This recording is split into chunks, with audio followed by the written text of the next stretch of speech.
ओम श्री सद्गुरु परमात्मने नमः। पांचवा सर्ग।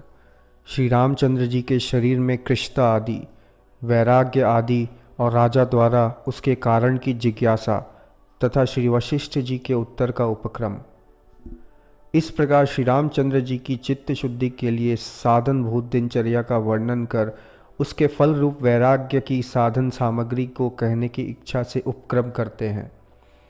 वाल्मीकि जी ने कहा, हे भरद्वाज, तदनंतर किसी समय जब कि रामचंद्र जी एवं रामानुयायी लक्ष्मण और शत्रुघ्न के पूरे 16 वर्ष होने में कुछ महीनों की कसर थी, भरत सदा अपने नाना के घर में आनंद पूर्वक रहते थे और महाराज दशरथ सुचारू रूप से इस संपूर्ण पृथ्वी मंडल का पालन करते थे और महाप्राज्ञ एवं परामर्श करने में कुशल राजा राजपुत्रों के विवाह के लिए भी प्रतिदिन मंत्रियों के साथ परामर्श करते थे। तीर्थ यात्रा कर चुकने पर अपने घर में ही स्थित श्री रामचंद्र जी जैसे शरद ऋतु में निर्मल तालाब दिन पर दिन सूखता जाता है, वैसे ही दिन पर दिन कृश होने लगे।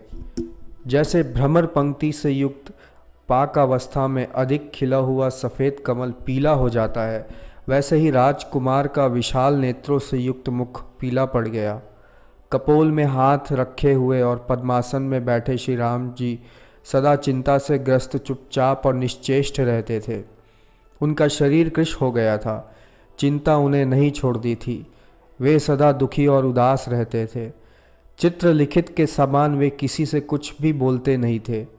परिजनों के बार बार प्रार्थना करने पर कष्ट से स्नान, संध्या वंदन आदि अवश्य कर्तव्य दैनिक कर्म करते थे।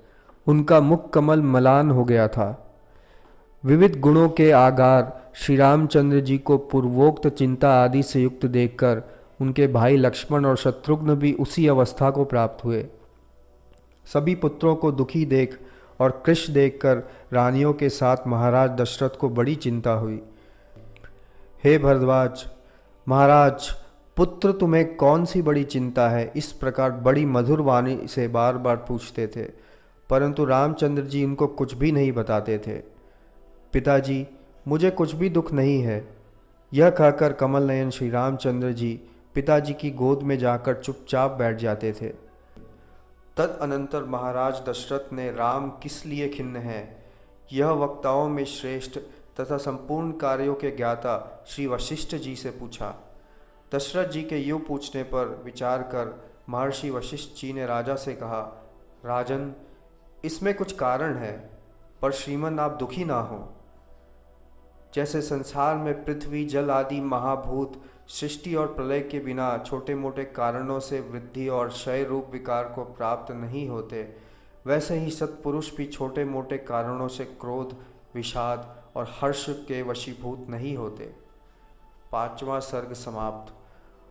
ओम पूर्णमदः पूर्णमिदं पूर्णात् पूर्णमुदच्यते पूर्णस्य पूर्णमादाय पूर्णमेवावशिष्यते। ओम शांतिः शांतिः शांतिः।